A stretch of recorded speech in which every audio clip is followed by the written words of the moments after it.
All right. Hey guys, this is Will. Welcome back to Gunpowder Acres.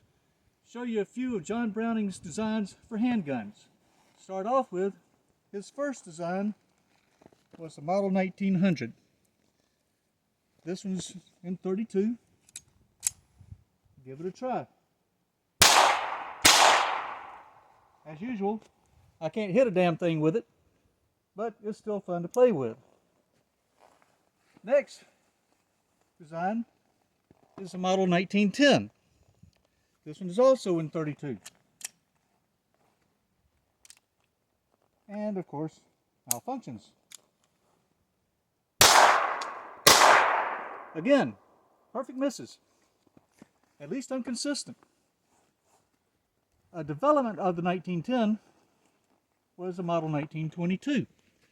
This is courtesy of Battlefield Curator. Still a 32. At least I'm a slightly better shot with that one. After that, he wanted to come up with a better battlefield pistol. Came up with the HP 35, the Browning High Power. This is the Turkish Gürsan copy, an identical copy of the High Power in 9mm. Also, beautiful pistol and very effective. Now come back to Gunpowder Acres.